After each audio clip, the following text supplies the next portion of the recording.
একটি সন্ত্রাসী সংগঠনের সশস্ত্র সন্ত্রাসীরা একজন তরুণ আইনজীবী সরকারি কর্মকর্তাকে জেলে হিচড়ে দিয়ে হত্যা করবে, এইরকম বর্বরতার দৃশ্য দেখার জন্য বাংলাদেশ প্রস্তুত নয়। সুপরিকল্পিতভাবে একটি সাম্প্রদায়িক উস্কানির মাধ্যমে বাংলাদেশে সাম্প্রদায়িক দাঙ্গা বাঁধানোর পরিকল্পিত পায়তারা চালানো হচ্ছে। শহীদ সাইফুল ইসলাম আলিফের হত্যাকাণ্ডের ঘটনা নির্মম, শুধু বর্বর নয় বরং ঘৃণ্য এক হত্যাকাণ্ড প্রকাশ্য দিবালোকে আদালত চত্বরে একটি সন্ত্রাসী সংগঠনের সশস্ত্র সন্ত্রাসীরা একজন তরুণ আইনজীবী সরকারি কর্মকর্তাকে জেলে হিচড়ে দিয়ে হত্যা করবে, এইরকম বর্বরতার দৃশ্য দেখার জন্য বাংলাদেশ প্রস্তুত নয়। বাংলাদেশ আজ অগ্নিগর্ভ, বাংলাদেশের প্রতিটি মানুষের হৃদয় আজ রক্তক্ষরণ হচ্ছে। বাংলাদেশের অন্তর্বর্তীকালীন সরকারকে আমরা বলতে চাই, মানুষের এই ক্ষোভ, মানুষের হৃদয়ের রক্তক্ষরণকে আপনারা বুঝবার চেষ্টা করুন এবং যে সকল হত্যাকারী হিসেবে চিহ্নিত ঘাতকদেরকে গ্রেফতার করা হয়েছে তাদেরকেই শুধুমাত্র বিচারের আওতায় আনলে চলবে না।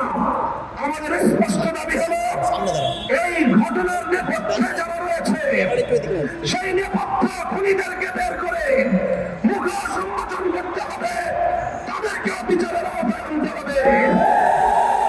শহীদ আলিফ হত্যাকাণ্ডের জন্য ইস্কনের স্পষ্ট মদতদাতা খুনি শেখ হাসিনাকে আসামি করে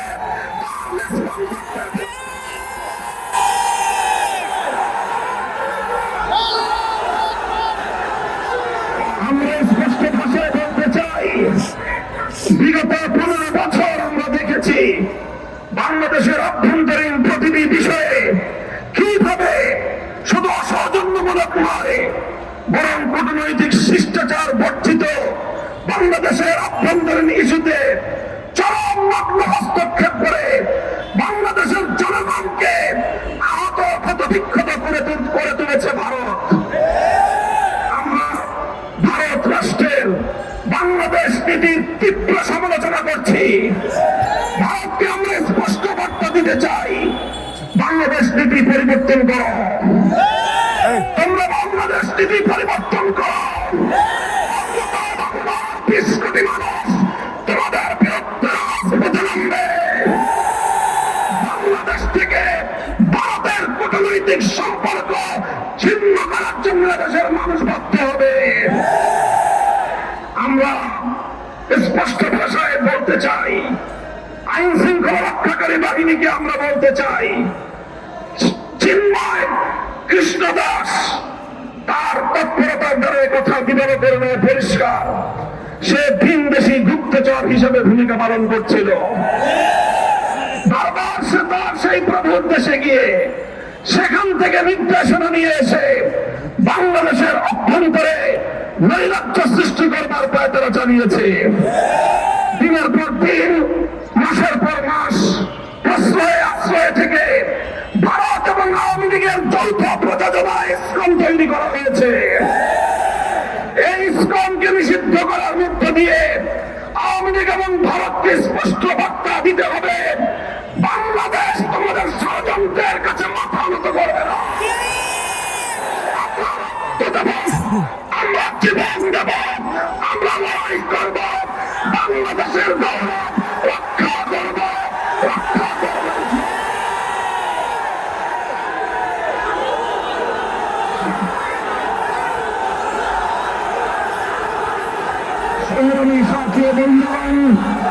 হেফাজতে ইসলামের কেন্দ্রীয় নেতৃবৃন্দ সহ হেফাজতের প্রতিনিধি দল শহীদ সাইফুল ইসলাম আলিফের কবর জিয়ারত করেছে। তার শোক সন্তপ্ত পরিবার পরিজনের পাশে দাঁড়িয়ে তাদের কাছে আমরা কথা দিয়ে এসেছি, আলিফ হত্যাকাণ্ডের বিচার বাংলাদেশে হবে। শহীদ আলিফ যে জন্য জীবন দিয়েছে, ভারতীয় আধিপত্যবাদকে বাংলাদেশ থেকে রুখে দেওয়া হবে ইনশাআল্লাহ। ভারত যদি এখনো বাংলাদেশ বাংলাদেশের মানুষের পালস বুঝতে ব্যর্থ হয়, বাংলাদেশের মানুষের বিপ্লবী ক্ষমতাকে যদি ভারত নিগ্লেক্ট করবার চেষ্টা করে, অসম্মান করবার চেষ্টা করে, ভারত তুমি খান হয়ে যাবে। পার্শ্ববর্তী কোন একটি দেশের সঙ্গে তুমি সুসম্পর্ক রক্ষা করতে পারোনি। প্রতিটি রাষ্ট্রের অভ্যন্তরীণ বিষয়ে হস্তক্ষেপ করে তুমি সার্ক অঞ্চল থেকে তুমি এক ঘরে হয়ে গিয়েছ। তোমার পাশে কোন দেশ নাই। চারপাশ থেকে আমরা ক্ষুদ্র শক্তিগুলো যদি তোমার হাত পা নাক চেপে ধরি, তুমি দম নিতে পারবে না। বাংলাদেশের বুকের উপর দিয়ে তোমার সেবাদাসীকে বসিয়ে তুমি একতরফাভাবে একটার পর একটা চুক্তি করে বাংলাদেশ বিরোধী সকল স্বার্থকে ধ্বংস করে একতরফা ভারত সকল স্বার্থ নিয়ে গিয়েছে।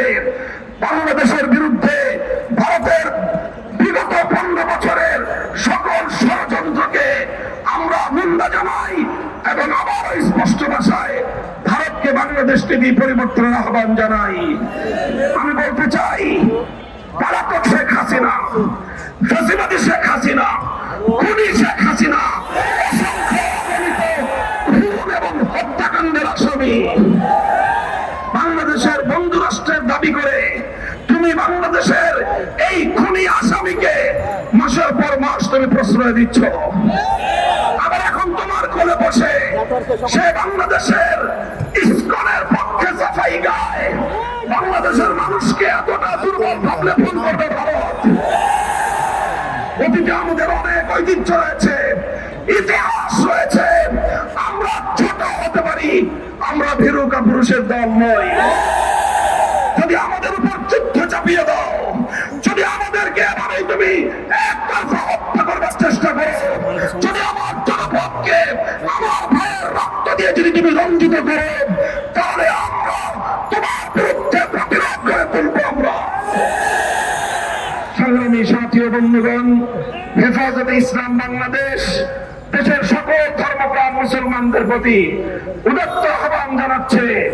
শহীদ সাইফুল ইসলাম আলিফের হত্যাকাণ্ড আমাদেরকে স্পষ্ট বার্তা দিচ্ছে।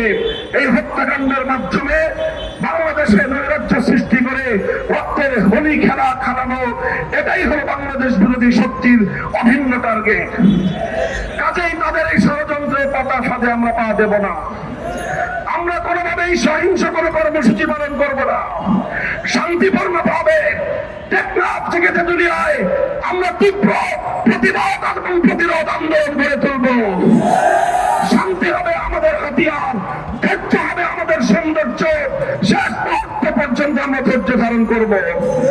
আমরা রাষ্ট্রকে বলবো, সরকারকে বলবো, চিন্ময় কৃষ্ণ দাসকে ভালোভাবে রিমান্ডে নিয়ে জিজ্ঞাসাবাদ করে বাংলাদেশ বিরোধী ষড়যন্ত্রের তথ্যগুলো তার কাছ থেকে আপনারা উদ্ধার করুন। শেখ হাসিনা তাকে কত টাকা দিয়ে তার সন্ত্রাসী বাহিনীকে দেশের বিরুদ্ধে লেলিয়ে দিয়েছে সে তথ্য উদ্ঘাটন করুন। ভারত তাকে বাংলাদেশের অখণ্ডতা ধ্বংস করবার জন্য কিভাবে উস্কানি দিয়েছে, কি তাকে মন্ত্র দিয়ে বাংলাদেশে বারবার পাঠাচ্ছে, সেই তথ্যগুলো উদ্ঘাটন করে জাতির সামনে আপনারা বাংলাদেশ বিরোধী সকল অপশক্তির মুখ উন্মোচন করে দিন। সংগ্রামী সাথী ও বন্ধুগণ, সর্বশেষ আমাদের দাবি হলো শহীদ সাইফুল ইসলাম আলিফ হত্যাকাণ্ডের জন্য প্রত্যক্ষ এবং পরোক্ষভাবে যারা যারা জড়িত অনতিবিলম্বে তাদেরকে আইনের আওতায় এনে দৃষ্টান্তমূলক শাস্তির ব্যবস্থা করতে হবে। সেই সঙ্গে সন্ত্রাসবাদী জঙ্গিবাদী সশস্ত্র সংগঠন হিসেবে সৌদি আরব, চায়না, মালয়েশিয়া সহ পৃথিবীর বহু রাষ্ট্রের মতো বাংলাদেশেও ইসকনকে নিষিদ্ধ